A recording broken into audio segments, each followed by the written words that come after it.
మానవ మానవ పలకటింట్లో విజ్ఞాన చర్చ, పారిజాతం మొదలైన అనేక పుస్తకాలు, సూర్యుడు మొదలై అనేక పుస్తకాలు జనసామాన్యానికి కూడా విజ్ఞానాన్ని చేకూర్చి తెలుగు అకాడమీలో 18 పుస్తకాలు డిగ్రీ విద్యార్థులకు రాశారు.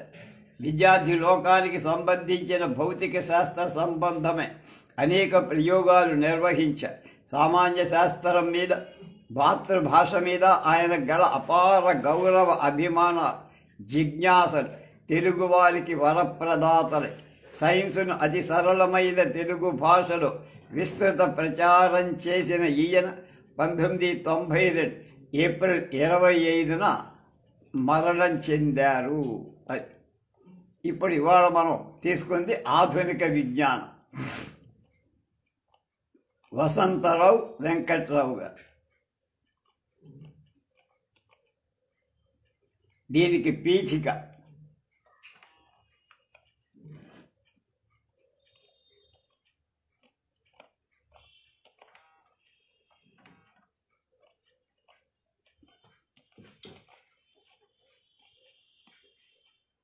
విస్సా అప్పారావు గారు ఆచార్య. ఆయన రాశారు,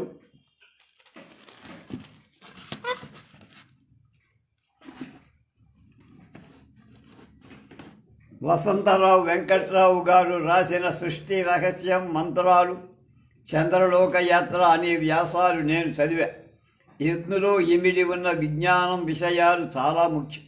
మొదటి దాంట్లో నేటి పాశ్చాత్య విజ్ఞానం జగత్ సృష్టి గురించి తెలుసుకోవాల్సిన సారాంశాలు, రెండవ దానిలో మంత్రాలు ఉన్నాయని, వాటిలో నమ్మకంతో వెంకట్రావు గారు ఆ మంత్రాలకు పాశ్చాత్య విజ్ఞానానికి సంబంధించిన ఉపపత్తి కల్పింప ప్రయత్నించి, మంత్రాలు ఉన్నది లేనిది నేను నిశ్చయించలేను, తేలు పుట్టినప్పుడు మంత్రించడం అద్భుతంగా తగ్గటం నేను 2-3 సార్లు చూశా. కానీ వెంకట్రావు గారు సూచించే ఉపపత్తి ఎంతవరకు సమంజసమో లోకమే చెప్పారు. ఆయన వ్యాసంలో ఫలితం సందేహాస్పదమైన ప్రయత్నం ప్రశంసనీయమే కదా అంటారు. అది నిజమే. 3వ వ్యాసంలో చంద్రగోళంలోని ఆధునిక విజ్ఞాన రీత్యా కల విశేషాంశాలను పూసగుర్చినట్టు రాశారు. ఈ వ్యాసాల భక్తిలో ఉన్న ముఖ్యమైన గుణం ఏమిటంటే అల్లుడు మామలకు జరిగే సంభాషణల ద్వారా విషయాన్ని వ్యక్తం చేయడం. ఇది తెలుగులో వ్రాసేటువంటి విజ్ఞాన సంబంధమైన వ్యాసాలలో రాదగిన మంచి మార్పు. దీనివల్ల చదివే వాళ్ళకి ఉత్సాహం కలిగి విషయం సుబోధకంగా, ఇందు పెద్దవాడైన మామ పూర్వాచార పరాయణుడు అవ్వటం చేసి ఏవేవో పాతవారి కబురు అభిప్రాయాలు చెప్పి శేషం కూపేన పూరయేతనే రీతిగా మాట్లాడు బల్ల గుద్దుతున్నట్లు, కళ్ళు ఎర్ర చేసినట్లు చెప్పబడ్డ. అలాంటి వారి సంఖ్య నేడు క్రమంగా తగ్గుతున్న, అలాంటి అభిప్రాయాలలోని గుణదోషాలు తెలుసుకోవటానికి వీలుగా వ్యాస రచన. వెంకట్రావు గారు చాలా విషయాలు కష్టించి చాలా సులభం, ఆనందదాయకం, ఆదర్శప్రాయం అయిన పద్ధతిలో వ్యాసాలు వ్రాసిన. ఇలాంటివన్నీ రాసిన చాలవు. వీటి వలన తెలుగువారికి, పిల్లలకు, పెద్దలకు ఎంతో లాభం ఉండదు. అలాంటివి ఇంకా వ్రాసి వెంకట్రావు గారు దేశ అభ్యుదయానికి తోడ్పడగలరని నేను నమ్ముతున్నాను అని ఆంధ్ర యూనివర్సిటీ కాలేజీ ప్రిన్సిపాల్ అయిన ఆచార్య విస్సా అప్పారావు గారు. ఈ విస్సా అప్పారావు గారే వేటూరి ప్రభాకర్ శాస్త్రి గారికి బియ్యంకుడు. తొలిపడు నేటి ప్రపంచ అవస్థలలో విజ్ఞానం, సైన్స్ ప్రతి సందర్భంలో సామాన్య జీవితాన్ని సంస్కరిస్తూ మహావేగంగా విస్తరిస్తున్న ఆధునిక విజ్ఞాన విషయాలు తెలుసుకోవడం జనసామాన్యానికి అవసరమై కరుడుగట్టి జీవ పులింగాలు కోల్పోయిన భారతీయ విజ్ఞానాన్ని ఉద్దీపింపజేసి ప్రాక్పశ్చిమ విజ్ఞానాలు సమన్వయించాలన్న ముఖ్యోద్దేశమే ఈ పుస్తక ప్రచురణానికి కారణం. ఇందులోని సంభాషణలు కేవలం కల్పితం కావు. ఆధునిక విజ్ఞానాన్ని బట్టి తన అభిప్రాయాలు సవరించుకోలేని విద్యాధికులలో ప్రసంగించినప్పుడు వారు శివరావు గారి వలనే వారించడం చేత ఏ భావాలైతే మూత ముప్పడిగా ఉన్నాయో వాటిని చర్చనీయాంశాలుగా గ్రహించి వాటి విజ్ఞానమే చెప్పబడి కోరినంతనే పీఠిక వ్రాసి ఇచ్చిన విశ్వ అప్పారావు పంతులు గారికి ప్రచురణానికి ప్రోత్సహించిన బీదమహి గున్నయ్య పంతులు గారికి నేను చాలా కృతజ్ఞ. సృష్టి రహస్యం ప్రకటించిన భారతి సంపాదకులు, మంత్రాలు చంద్రలోక యాత్ర ప్రకటించిన కృష్ణాపత్రిక సంపాదకులకు నా కృతజ్ఞతకు పాత్రుడు. మహారాజా కళాశాల 30/12/1943 వసంతరావు వెంకట్రావు అధ్యాపకుడు అంటే లెక్చరర్.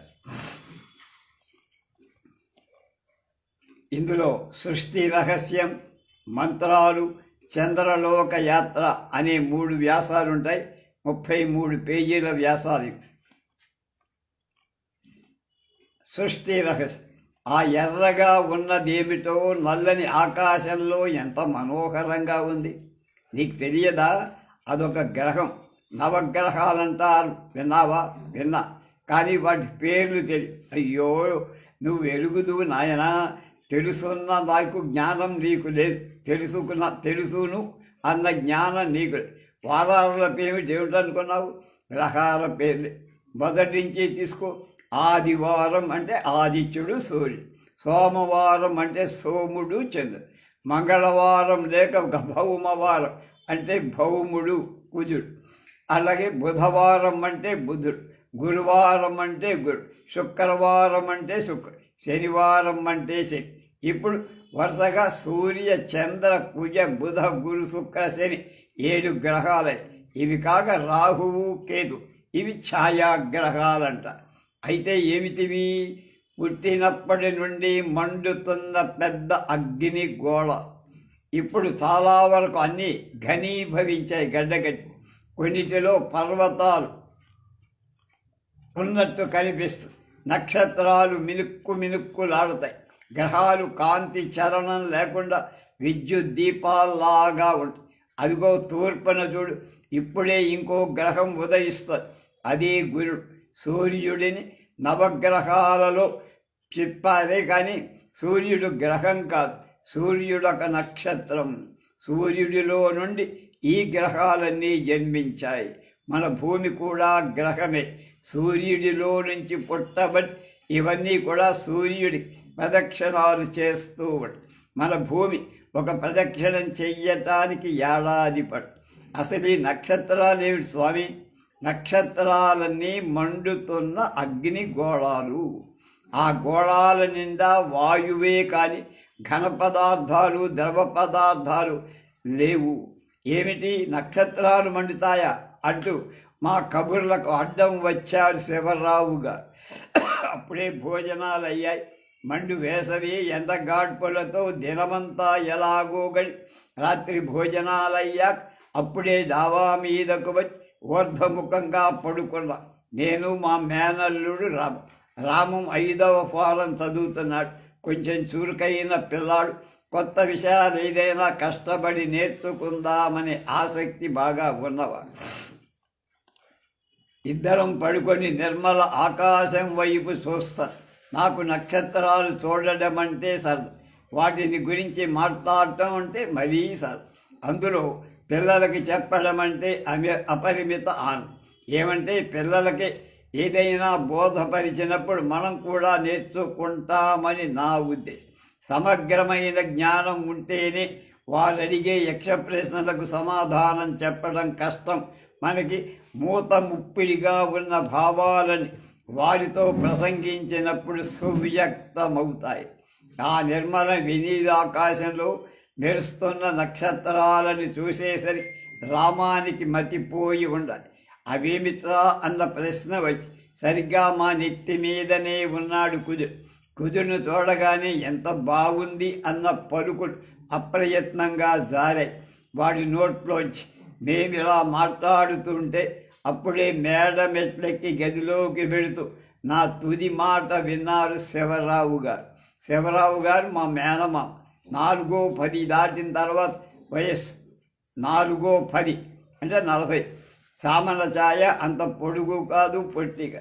ముఖంలో ఛాందసం కొంత వ్యక్తము.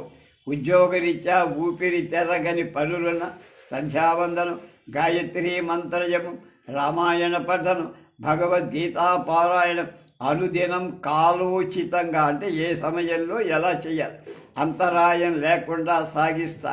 సంస్కృత గ్రంథ పఠనం, బాల్యావస్థ నుండి అభ్యాసం, ఉద్యోగ నిర్వహణలో అప్పుడప్పుడు విధి లేక అన్యాయానికి అసత్యానికి దొరకన్నప్పటికీ కష్టసుఖాలు విచారించే స్వభావం, నవనీతం లాంటి హృదయం, పూర్వాచార పరాయణులంటే అభిమానం, గౌరవం, ఆధునిక యువకులంటే కోపం, ఒళ్ళు మంట కూడా. మా పక్కగా ఉంది ఆయన పరుపు మీదకొస్తూ మళ్ళా గర్జించి, అయితే నక్షత్రాలు మండిపోతాయా, నిజంగా అంటున్నావా? కుర్రాడితో హాస్యమ. అథారిటీ చూసేసరికి నాకు భయం వేసేది. కానీ ఈ విశ్వ నిర్మాణం గురించి ముచ్చటిస్తుంటే సామాన్యంగా నాకు ఆవేశం పెరిగిపోతుంది. ఆ స్థాయిలో నేను చెప్పే మాటలు నిష్కర్షగా ఉంటాయి. ఎవరైనా సరే జంకు గుంకు లేకుండా వాదిస్తా. విశ్వ సృష్టి యొక్క మహత్తర విషయాలు కొన్ని అయినా ప్రతి జీవికి హృద్గతం కావాలి, మానసం వికసించాలని నా ఆశయం. అంచేత చర్చకు దిగినప్పుడు నిర్మోగమాటంగా మాట్లాడు. ఆయన అలా ఉరిమినప్పుడు జవాబు చెప్పడానికి ధైర్యం సామాన్యంగా నాకు ఉండదు. కానీ ఆయన ప్రశ్నకి నాకు నవ్వొచ్చు. ఈయనకి మాత్రం తెలియదా అనిపించి, తెలియనప్పుడు చెప్పడమే నా కర్తవ్యమని తోచదు. నేను ఉపాధ్యాయుడు, చర్చించే విషయంలో జ్ఞానం లేని వాళ్ళు జ్ఞాన ప్రదానం చేయటమే మా విద్యుత్ ధర్మం కదా. వెంటనే జవాబిద్దామనుకుంటూ, ఆ మాత్రం మీకు తెలియదా అన్న. నా స్వరముకు నాకే ఆశ్చర్యమే. కొంచెం గతుక్కుమని, ఏమిట్రా నీ ఉద్దేశం అన్న. నా ఉద్దేశమా? నాదంటే భౌతిక విజ్ఞానికి ఉన్న సందర్భంలో నాదే ఆధునిక విజ్ఞానం అనే చెప్పే విషయమే. నక్షత్రాలని మండుతున్న వాయుగోళాలు మామయ్య. వాటి పదార్థమంతా వాయు రూపంలోనే ఉంటుంది. అవి ఎప్పుడూ మండుతూ ఉంటాయి. ప్రచండ అగ్ని జ్వాలలు ప్రసరింప చేస్తూ ఉంటాయి. ఆ భీకర కీలావిర్భావంతో, ఆ మహోజ్వల తేజో విక్షేపంతో క్షణక్షణం వాటి వేడి తగ్గుతూ ఉంటుంది. వేడిమితో పాటు వాటిలో ఉన్న పదార్థం కూడా తరిగిపోదు. ఇవి హాస్యానికన్న మాటలు కావు మావయ్య. భౌతిక విజ్ఞానం భేదించిన రహస్యాలలో ఇవి కొన్ని అని గొప్ప ఆత్మవిశ్వాసంతో బస్తీమే సవాల్ అనే వివాద భావంతో నేను కొంత తీవ్రంగానే జవాబు ఇచ్చా. ఏదేది ఆ నక్షత్రాల గురించి మీ భౌతిక విజ్ఞానం కనుక్కున్న విశేషాలు ఏమిటో చెప్పరా చూస్తా అన్న. నేను మొదలుపెట్టి, ద్రవ్యానికి మూలమైన మ్యాటర్ పరమాణువులు, యాటమ్స్. పరమాణువులన్నీ కూడా ఎలక్ట్రాన్ ప్రోటాన్ సమ్మేళనంతో ఏర్పడ. ఈ ఎలక్ట్రాన్లు ప్రోటాన్లు విద్యుత్ శక్తి యొక్క మూల రూపం. అలాంటి ఎలక్ట్రాన్ ప్రోటాను రూపంతో విశ్వంలో ఉన్న ఏ పదార్థమైన ద్రవ్యమంతా ప్రప్రథమంలో విశ్వ అభ్యంతరాలలో ఒకే విధంగా నిండి ఉంటాయి.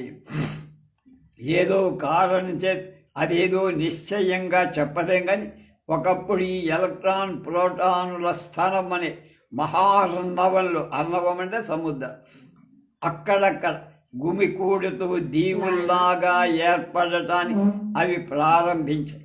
అలాంటి దీవుల గెలాక్సీ అంట. గెలాక్సీకి మధ్య ఉన్నది శూన్య ఆకాశం. గెలాక్సీగా చేరిన ఈ రెండు రకాల విద్యుత్ కణాలు వివిధ విధాలలో సంకలనమై కలిసి పరమాణువులు ఏర్పడతాయి. పరమాణువులు కలిసి అణువులు, మాలిక్యూల్స్ అయిపోతాయి. అణువుల సముదాయాలు మూల పదార్థాలు, ఎలిమెంట్స్గా, పదార్థాలుగా పరిణమించాయి. ఈ గెలాక్సీ దీవులలో నక్షత్రాలు ఏర్పడ్డాయి. సూర్యుడు ఒక నక్షత్రం. సూర్యుడితో గ్రహాలు ఆవిర్భవించి సూర్యుడి చుట్టూ తిరుగుతున్నాయి. ఇప్పటి సిద్ధాంతం ఇది మావయ్య. బా ఒక్క మారుగా సూర్యుడే కనుక్కున్నారే, ఎంత చులకనగా చెప్పేవరా, అలా గుక్క తెరవకుండా పూసగుచ్చినట్టు చెప్పడానికి ఎంత సాహసం నీకు. మీ భౌతిక శాస్త్రం ఎంత గట్టి గుండె, సర్వం ప్రత్యక్షంగా చూసినట్టు అంతా తూచా చెప్పకుండా విశ్వోత్పత్తి వర్ణించేవే, ఏం దారుణం. ఏవి ఆ నక్షత్రాల మంటలు నాకు చూపించగలవా? నక్షత్రాలు మనకి కోటాను కోట్ల దూరంలో ఉండటం చేత వాటి మంటలు మనకేం కనపడవు, కానీ వాటిలో ఒకటవటం సూర్యుడి మంటలు చూడగ. సూర్యగ్రహణ సమయంలో సూర్యబింబాన్ని అంతటినీ చంద్రుడు మరుగుపరచినప్పుడు సూర్య ఉపరితలం నుంచి లక్షల కొలది మైళ్ళు ఆకాశంలోకి దూసుకుపోయే మంటలు కనిపిస్తాయి.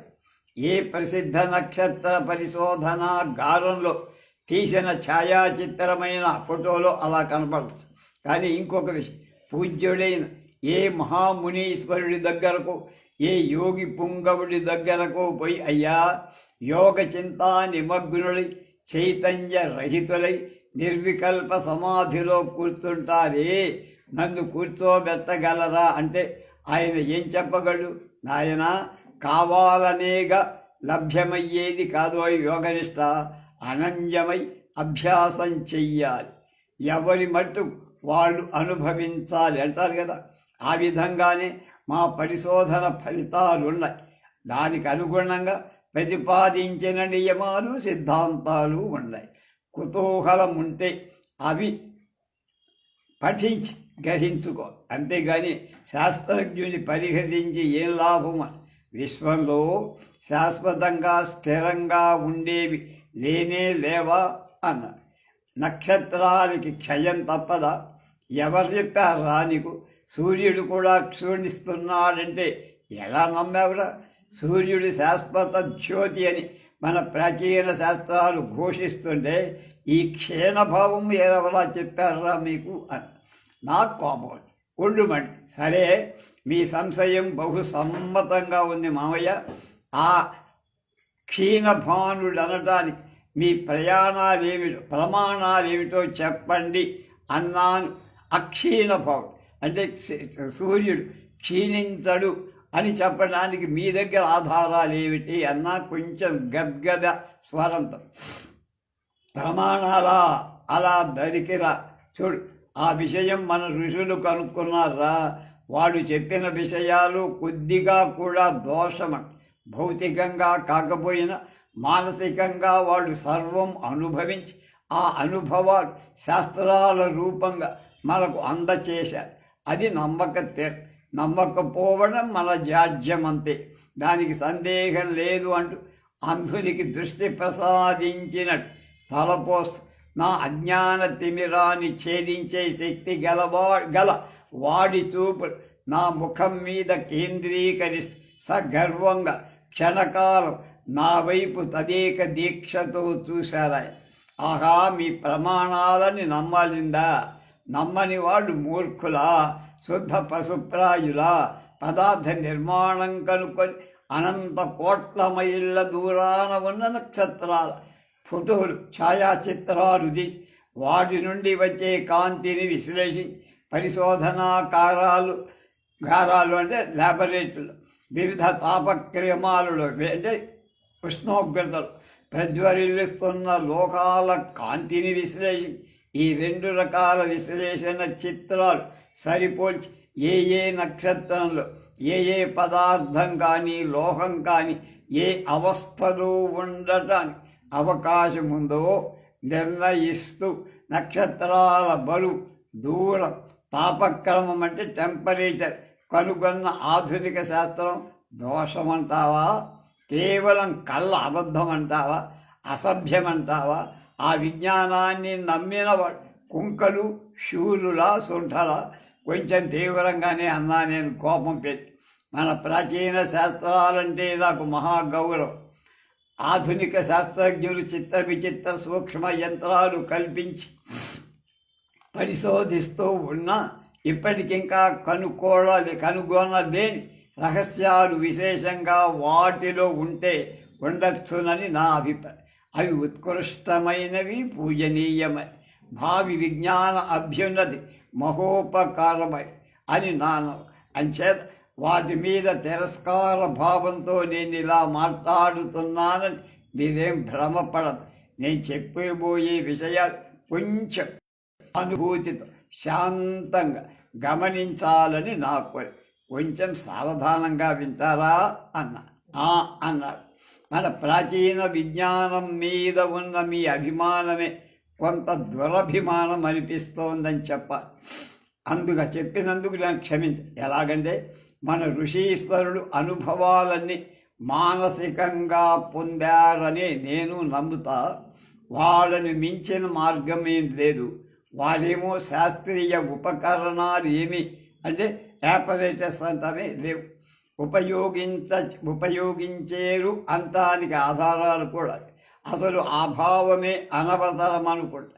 ఎందుకంటే వాళ్ళు కేవలం ఆత్మశక్తిని ఆధ్యాత్మిక చింతనాన్ని సాధనంగా పెట్టుకొని యోగ మార్గం అవలంబించి భౌతిక పదార్థాలు వాళ్ళకి సంస్పర్కం అక్కర లేకపోయి అంతవరకు మీతో నేను ఏకీభవిస్తాను. భౌతిక శాస్త్రజ్ఞులంటేను అసలు పదార్థ పరిశోధనలో ప్రారంభించి పరిశోధనకై సూక్ష్మమైంది, సున్నితమైంది ఉపకరణాలు నిర్మించారు. పదార్థానికి శక్తికి ఉన్న అవినాభావం చేసుకున్నారు. వీళ్ళ మార్గం వేరు. వీరు కేవలం భౌతికంగా పోతారు, భౌతిక రంగం అతిక్రమించారు. ఇప్పుడిప్పుడు ఆధ్యాత్మిక మండలంలోకి ప్రవేశిస్తారు. ప్రధానమైన ఈ తేడా గమనించి ఇక మన భారతీయ విజ్ఞానానికి మనమే అపచారం చేస్తున్నామంటానే. అది ఎలా వాటిల్లుతోందో మీరు గమనించకపోవచ్చు చెప్తావే. పాశ్చాత్యులు విమానాలు తయారు చేసి అప్పుడు మనం ఏమన్నా మాకివి కొత్తగావయ్యా, పుష్పకం శ్రీరామరాజ్యంలోనే ఉండేది. రావణాంతపురంలో సీతారహితుడై శ్రీరాముల వారు పుష్పకం మీదనే తన అయోధ్యకు చేరారు. అది మహా గొప్ప విమానం. అందులో ఎంతమంది కూర్చున్నా ఇంకొకటి ఖాళీ ఉండేది. అలాంటి విమానాన్ని వీళ్ళని తయారు చేయమని చూద్దాం. వీళ్ళ తాతలు దిగి రావాలి. వైర్లెస్ కనుక్కున్నాడు మార్పు. అప్పుడేమన్నాం, అదేనండి దీన్నే మనవాడు దూరశ్రవణం అన్నారు. అది మనకు పరిచితమే. టెలివిజన్ సాధ్యమవుతుంది. దానికి ఏమంటారు, దివ్య దృష్టి ప్రతి ఋషికి తెలుసయ్యా. ఒకసారి గట్టిగా కళ్ళు మూసుకుంటే చాలు. ఈ లోకంలోనే చతుర్దశ భువనాల్లో ఎక్కడ ఏది జరుగుతుందో చూసినట్టు చెప్పేవాళ్ళ మహానుభావుడు. మన కర్మ ఇలా కాలింది అని కొంతమంది ఈ దొంగలు మన వేదాలు, ఈ ఉపనిషత్తులు ఎత్తుకుపోయి బాగా పరిశోధించి విమానాలు, దూరదృష్టి, దూరశ్రవణం పైకి లాగారు. శాస్త్ర చౌర్యం అని మహా ఆర్భాటంగా డప్పాకొడు. అట్టి భావ పరంపరకు చోటు ఇవ్వడం న్యాయమా అని ఇప్పుడు విచారించారా? అది మనకు గౌరవప్రదమా? ఇంతకన్నా క్రూరంగా పవిత్రమైన మన ప్రాచీన విజ్ఞానాన్ని అగౌరవపరిచే విధానం లేదేమో అని నా అనుమానం.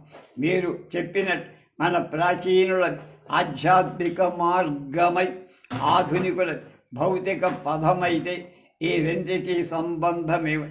ఎవరి మార్గానుసరణ వారికే కష్టతరం కదా. ఇందులో శౌర్యానికే ఉంది. చూడండి, పుష్పకం ఉండేదని రామాయణంలో చదివారు. విమానాలను ప్రత్యక్షంగా చూస్తాం. కార్యనిర్వహణలో రెండు ఒకటి. గాలిలో ఆకాశయానం చేస్తూ ఒక ప్రదేశం నుండి మరొక ప్రదేశంలో నిర్జీవులను చేర్చడం. అయితే వాటి నిర్మాణంలో ఏమాత్రమైన సారూప్యం ఉందా? పుష్పకం గురించి మనకు లభ్యమైన జ్ఞానం విమాన నిర్మాణంలో నవీనులు ఎంతవరకు ఉపయోగించారు అని ఆలోచించాల్సిన బాధ్యత మన మీద లేదయా. దూరశ్రవణం ఋషుల సులభసాధ్యమైన వారిది తీవ్రమైన అభ్యాస యోగం చేత గణించారు. ఈ యుగంలో పెంచే ధనికులకు రేడియో పలుకుతుంది. అంతేకాదు ఆ యంత్రం పులి మీద ఉన్న వాళ్ళంతా హాయిగా దూరశ్రవణ ఆనంద భాగ్యం అనుభవిస్తున్నారు. దీనికి ఆత్మశక్తి కానీ యోగాభ్యాసం కానీ అక్కర్లేదు కదా తాత. అయితే దూరశ్రవణానికి రేడియోకి సంబంధం ఏముంది? న్యాయంగా ఇప్పుడు చెప్పండి. ఆధునిక విజ్ఞాన దూషణం అన్యాయమా కాదా? నా వాదం చాలా సమంజసంగా ఉన్నట్టు ఆయన ముఖంలో కలిగిన మార్పు తెలియచేసినప్పటికీ దాన్ని ఆమోదించడానికి ఆయన మనసు ఒప్పుకున్నట్టు కనపడదు. వికటాట్టహాసం చేశారు. వెంటనే తొలిటి నిరసన భావం ముఖంలో కనపడి లేచి కూర్చున్నారు. గొంతు సవై.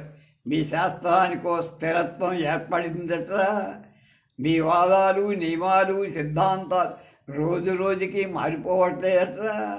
గురుత్వాకర్షణ సిద్ధాంతం లా ఆఫ్ గ్రావిటేషన్ ఏమై న్యూటన్ కనుగొన్నానని సుమారు 200 ఏళ్ల కింద పైగా తెలిసి ఇప్పుడు అది పనికి రాదంటున్నారు.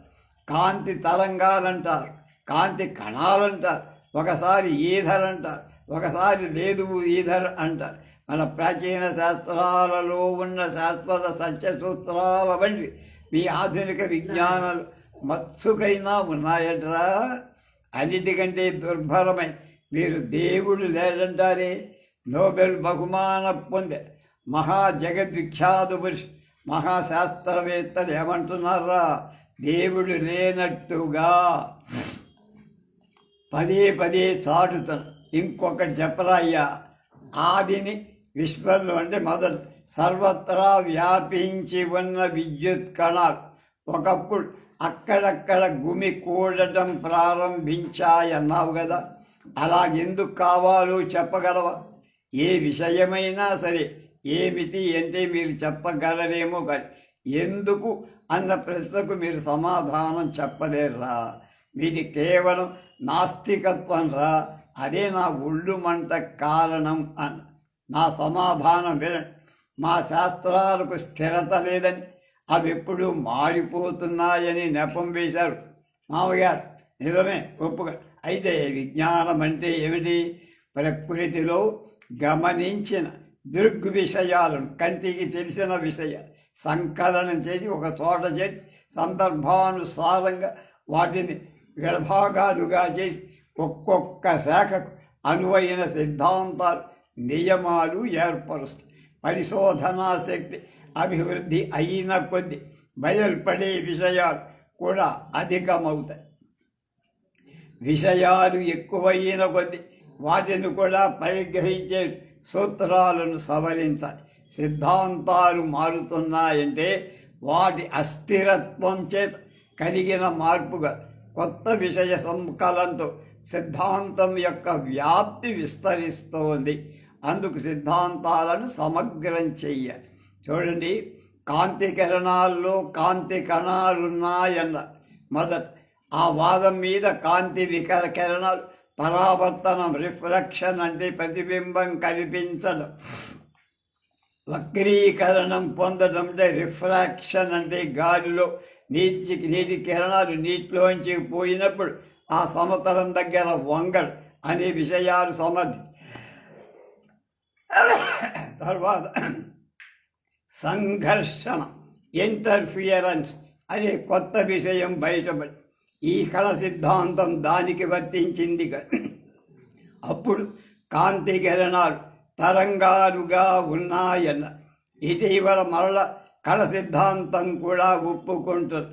అలాగే పరమాణువు సందర్భంలో కూడా పరమాణువులో ఉన్న ఎలక్ట్రాన్ విద్యుత్ కణమని ఒక్క గుండులా కట్టిగా ఉన్నదని భావించారు. విద్యుత్ కణాలు పలచని రేకుల మీద పడ్డప్పుడు తీసిన ఫోటోలు పరీక్షిస్తే అవి తరంగాలుగా నటించినట్టు కనిపించి వాటికి 2 గుణాలు ఉన్నాయని. ఒకప్పుడు కణంలాగా, మరొకప్పుడు తరంగ సమూహంలాగా ప్రకటితమవుతుందని చెప్పి దాని వ్యక్తిత్వాన్ని వ్యక్తమొలర్చే పరిస్థితులను బట్టి దేశ కాలానుగుణ్యంగా ఒక్కొక్క వేషం వేస్తుందని సమర్థించారు. ఇలాంటి పరిణామం విజ్ఞాన అభ్యుదయాన్ని సూచిస్తుంది. కానీ ఆ శాస్త్రము చతికిలబడిందనో నాశనమైందో చ్యుతి జరిగిందని కాదు. మహాశాస్త్రవేత్తలు దైవం లేననడం ఈ కాలంలో కాదు, ఆధునిక శాస్త్రం దైవాభిప్రాయాన్ని గమనించగలసిన పరిస్థితులు కూడా వచ్చాయి. విజ్ఞానులు కొంచెం మొహమాట పడుతున్నారే కానీ లేకపోతే దైవభావాన్ని ఈ పాటికే బహిరంగ ప్రకటించేవాళ్ళు అని నమ్మకం. చూసారా, ప్రకృతి రహస్యాలు కళ్ళారా చూస్తూ మహాద్భుతమైన యంత్రాలు సృష్టిస్తూ విశ్వాభ్యంతరాలలో కోటాను కోట్ల మైళ్ళు దృష్టి సారించి విశ్వగమన క్రమాన్ని బోధపరుచుకోవడానికి ప్రబల ప్రయత్నాలు చేస్తూ తత్సాధన దీక్ష నిమగ్నుడై క్షణక్షణం నూతన విశేషాలు పెల్లగిస్తున్న శాస్త్రజ్ఞుడే దైవశక్తిని సంపూర్ణంగా అవగాహన చేసుకోగలడని, దైవభావాన్ని సగౌరవంగా శిరసావహించగలడని నా అభిప్రాయం. అబద్ధం నీకు మతిపోయిందిరా. ప్రాచీన శాస్త్రాలంటే నీకున్న అభిమానం చేత దైవం ఉన్నాడంటావు కానీ పాశ్చాత్య శాస్త్రజ్ఞులలో ఎవరు ఒప్పుకున్నారా దేవుణ్ణి అన్న. వాళ్ళు కూడా దైవభావాన్ని గుర్తిస్తున్నారని నేను ఆ భావం విజ్ఞాన సామ్రాజ్యంలోకి ప్రవేశించే విధానం వినండి.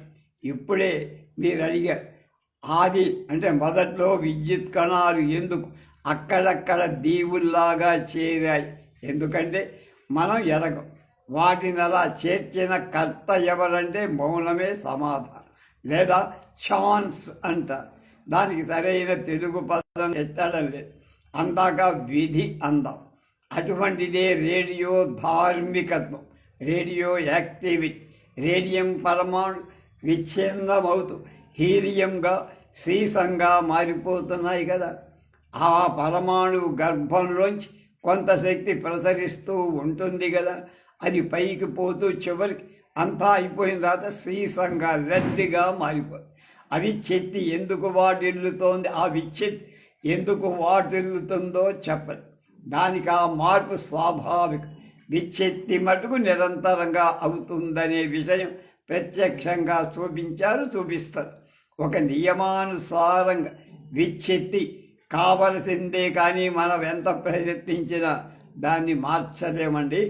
బాహ్య అవస్థలతో సంబంధం లేకుండా ఎలాంటి పరిస్థితిలోనైనా విచ్ఛిత్ ఒక విధంగా ఎలా కలుగుతుందో చర్చిస్తూ జీన్స్ అనే పండితుడు రేడియం పరమాణువు విధి తలుపుదట్టి పిలుస్తుందని, పిలిచి భిన్నం కమ్మని బలాత్కరిస్తుందని ప్రతి భౌతిక శాస్త్రజ్ఞుడు నమ్ముతాడు అని స్పష్టంగా చెప్పారు. ఇంకొక సందర్భంలో భూతకాలంలో జరిగిన దాన్ని బట్టి భావి కార్యక్రమాన్ని మనం అనుకున్నంత పూర్తిగా నిర్ణయించలే. అది కొంతవరకు ఆ దైవాలుంటే వారి సిద్ధిరాసాన్ని అనుసరించి ఉంటుందని ఈ అభిప్రాయం ఇతర శాస్త్రవేత్తలు అనుకుంటున్నారు, ఆమోదిస్తున్నారు. కనుక శాస్త్రజ్ఞుల మీద నాస్తికత్వాన్ని ఆరోపించాల్సిన పని లేదు తాతగా. ఆ కాలం దాటిపోయి మరొక విశేషం, విజ్ఞానం నిత్యాభివృద్ధి పొందుతుందంటే మానవ జాతి యొక్క నిరంతర వర్ధమాన ఔన్నత్యమే ప్రకటిస్తోంది కదా.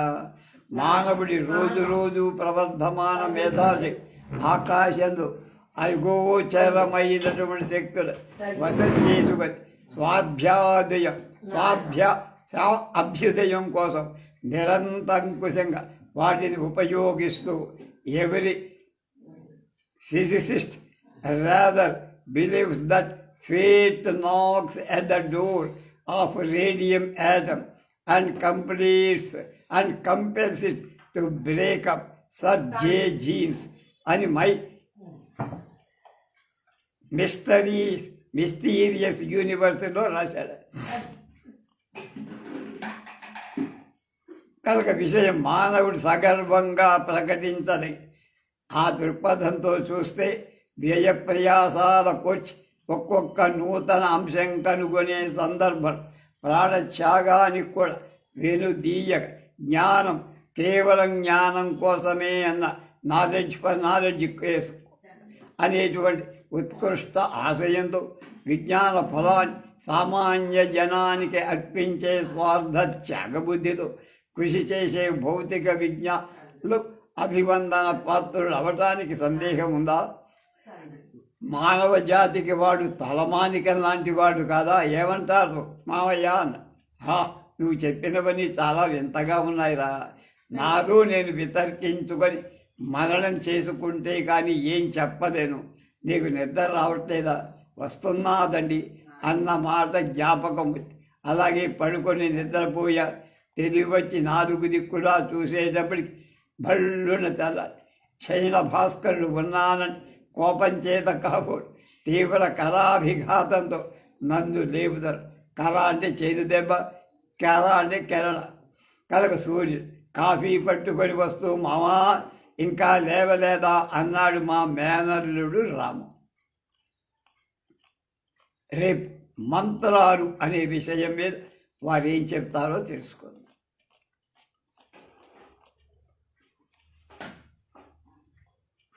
También.